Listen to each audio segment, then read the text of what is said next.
Hi guys, I'm going to be reading chapter 12 of The Cricket in Times Square. Chapter 12, Mr. Smedley. It was 2 o'clock in the morning.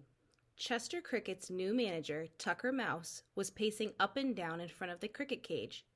Harry Cat was lying on the shelf with his tail drooping over the edge, and Chester himself was relaxing in the matchbox.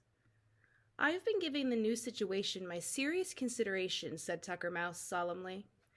"As a matter of fact, I couldn't think of anything else all day. The first thing to understand is, Chester Cricket is a very talented person." "Hear, hear," said Harry. Chester smiled at him. He was really an awfully nice person, Harry Cat was. "The second thing is, talent is something rare and beautiful and precious, and it must not be allowed to go to waste." Tucker cleared his throat.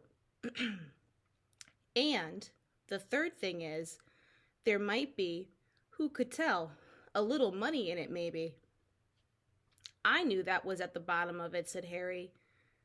"Now wait, please, Harry, please just listen a minute before you call me a greedy rodent," said Tucker. He sat down beside Chester and Harry. "The newsstand is doing lousy business, right? Right? If the Bellinis were happy, Mama Bellini wouldn't be always wanting to get rid of him, right? Right! She likes him today because he played her favorite songs, but who can tell how she might like him tomorrow? And also, I'd like to help them because they've been so good to me," put in Chester Cricket. "But naturally," said Tucker. "And if a little bit of the rewards of success should find its way into a drain pipe where lives an old and trusted friend of Chester, well, who is the worse for that?" "I still don't see how we can make any money," said Chester. "I haven't worked out the details," said Tucker. "But this I can tell you. New York is a place where the people are willing to pay for talent. So what's clear is, Chester has got to learn more music. I personally prefer his own compositions. No offense, Chester."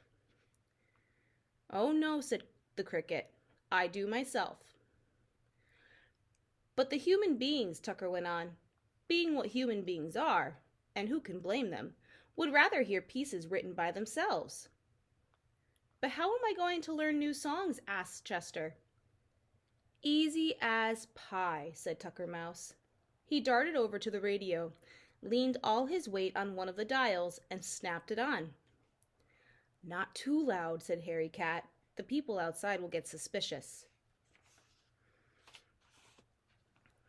Tucker twisted the dial until a steady, soft stream of music was coming out. "Just play it by ear," he said to Chester. That was the beginning of Chester's formal music education. On the night of the party, he had just been playing for fun. But now he seriously set out to learn some human music. Before the night was over, he had memorized 3 movements from different symphonies, half a dozen songs from musical comedies, the solo part for a violin concerto, and 4 hymns, which he picked up from a late religious service. The next morning, which was the last Sunday in August, all 3 Bellinis came to open the newsstand. They could hardly believe that what had happened yesterday, and were anxious to see if Chester would continue to sing familiar songs. Mario gave the Cricket his usual breakfast of mulberry leaves and water, which Chester took his time eating. He could see that everyone was very nervous, and he sort of enjoyed making them wait. When breakfast was over, he had a good stretch and limbered his wings. Since it was Sunday, Chester thought it would be nice to start with a hymn, so he chose to open his concert with Rock of Ages. At the sound of his first notes, the faces of Mama and Papa and Mario broke into smiles. They looked at each other, and their eyes told how happy they were, but they didn't dare to speak a word. During the pause after Chester had finished Rock of Ages, Mr. Smedley came up to the newsstand to buy his monthly copy of Musical America. His umbrella, neatly folded, was hanging over his arm as usual. "Hey, Hey, Mr. Smedley, my cricket plays hymns, Mario blurted out even before the music teacher had a chance to say good morning. And opera, said Papa. And Italian songs, said Mamma. Well, well, well, said Mr. Smedley, who didn't believe a word of it. I see we've all become very fond of our cricket, but aren't we letting our imaginations run away with us a bit? Oh, no, said Mario. Just listen. He'll do it again. Chester took a sip of water and was ready to play some more. This time, however, instead of Rock of Ages, he launched into a stirring performance of Onward Christian Soldiers. Mr. Smedley's eyes popped. His mouth hung open, and the color drained from his face. Do you want to sit down, Mr. Smedley? Asked Papa. You look a little pale. I think perhaps I'd better, said Mr. Smedley, wiping his forehead with a silk handkerchief. It's rather a shock, you know.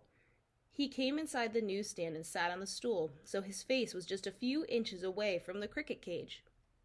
Chester chirped the second verse of Onward Christian Soldiers and finished with a soaring amen.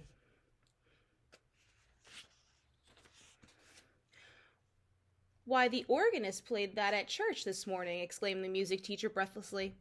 And it didn't sound half as good. Of course, the cricket isn't as loud as an organ, but what he lacks in volume, he makes up for in sweetness. That was nothing, said Papa Bellini proudly. You should hear him play Ada.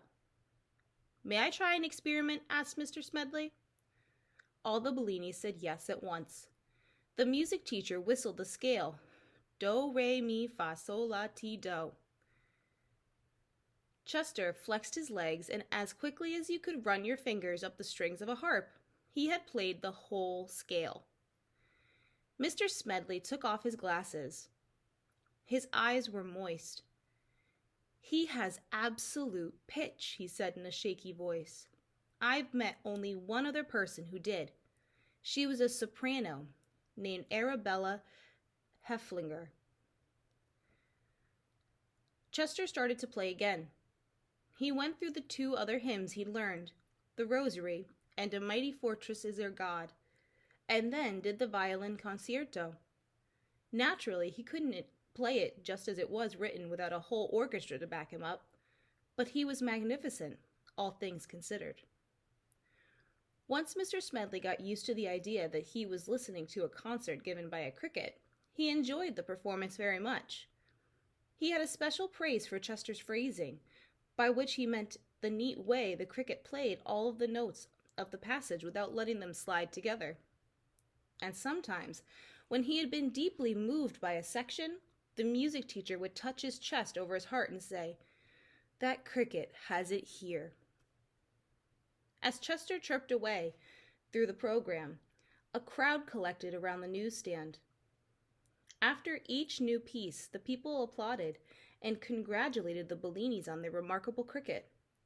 Mamma and Papa were fit to burst with pride. Mario was very happy too, but of course he had thought all summer that Chester was a very unusual person. When the playing was over, Mr. Smedley stood up and shook hands with Papa, Mamma, and Mario. "I want to thank you for the most delightful hour I have ever spent," he said. "The whole world should know of this cricket." A light suddenly spread over his face. "Why, I believe I shall write a letter to the music editor of the New York Times," he said.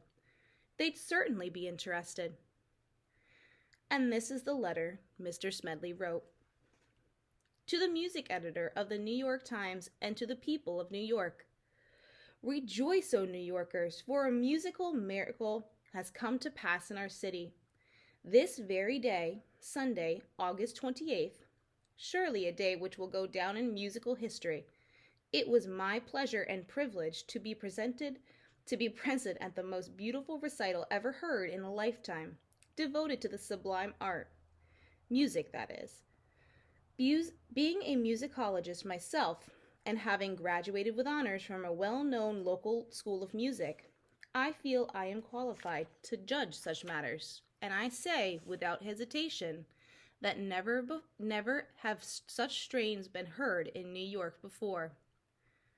But who was the artist? the eager music lover will ask. Was it perchance some new singer, just lately arrived from a triumphant tour in the capitals of Europe? No, music lovers, it was not. Then was it some violinist who pressed his cheek with love against his darling violin as he played? Wrong again, music lovers. Could it have been a pianist, with sensitive long fingers that drew magic sounds from the shining ivory keys? Ah, music lovers, you will never guess. It was a cricket, a simple cricket, no longer than half my little finger, which is rather long because I play the piano, but a cricket that is able to chirp operatic, symphonic, and popular music. Am I wrong, then, in describing such an event as a miracle? And where is this extraordinary performer? Not in Carnegie Hall, music lovers, nor in the Metropolitan Opera House. You will find him in the newsstand run by the Bellini family in the subway station in Times Square. I urge, I implore every man, woman, and child who has music in his soul not to miss out of his illustrious, nay, his glorious concerts. Enchantly yours, Horatio P. Smedley. P.S. I also give piano lessons. For information, write to H.P. Smedley, 1578 West 63rd Street, New York, New York.